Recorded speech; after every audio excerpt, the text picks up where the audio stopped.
قلیل. آپ اٹھاؤ سورہ سبا کے اندر. سورہ سبا میں کیا ہے؟ قوم سبا جہاں انبیاء گزرے، قوم سبا جہاں حضرت موسیٰ علیہ السلام سفر کر کے گئے. قوم سبا کون سی؟ یمن کی عظیم قوم. شعیب علیہ السلام جس علاقے سے تعلق رکھتے ہیں، عظیم انبیاء کی سرزمین. اللہ نے ادھر بھی جنت دی، باغ دیا، راستے کے بائیں طرف بھی باغ دیا، پھلوں کی فراوانی، امن و سکون. فاعرضوا، قرآن کہتا ہے قوم نے پاسا پلٹ دیا، قوم بگڑ گئی. جب قوم بگڑی تو اللہ تعالیٰ نے کیا کر دیا؟ فارسلنا علیہم سیل العرم.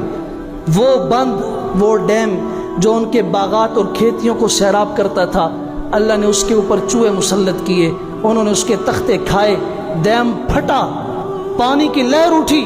قوم کا ایک فرد صرف باقی بچا جو اس وقت مکہ کے سفر پہ نکلا ہوا تھا. باقی قوم کے بچے بوڑھے سب، مرد عورت جانور، کوئی زندہ باقی نہیں بچا.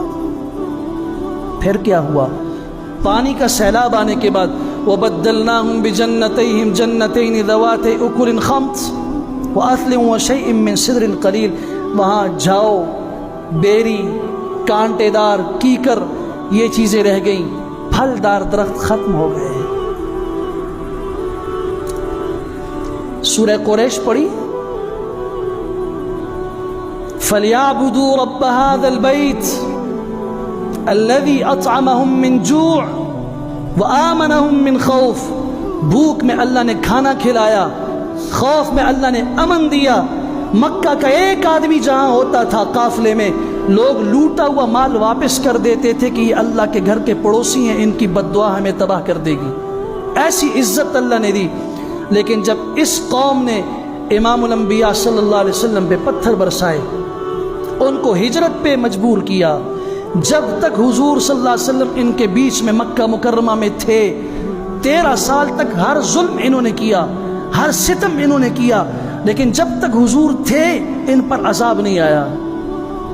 اللہ کا اعلان تھا وَمَا كَانَ اللَّهُ لِيُعَذِّبَهُمْ وَأَنْتَ فِيهِمْ. جب تک آپ ان میں ہوں گے اللہ ان پہ عذاب نہیں بھیجے گا.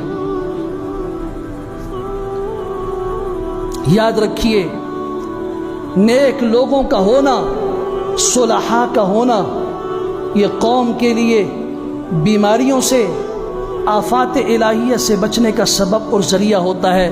میں حدیث سنا رہا ہوں، ایک قوم گناہ کر کر کے اللہ کے عذاب کی مستحق ہو جاتی ہے. رسول اکرم صلی اللہ علیہ وسلم نے فرمایا عذاب ان کے سروں پہ منڈلا رہا ہوتا ہے.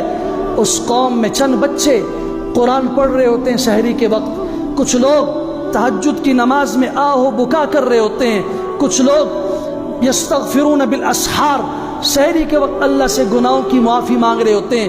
اللہ ان معصوم بچوں کی وجہ سے، ان استغفار کرنے والوں کی وجہ سے، اس تہجد کی دعاؤں کے اہتمام کرنے والوں کی وجہ سے اللہ آنے والے عذاب کو مؤخر فرماتے ہیں، اللہ ان کی حفاظت فرماتے ہیں.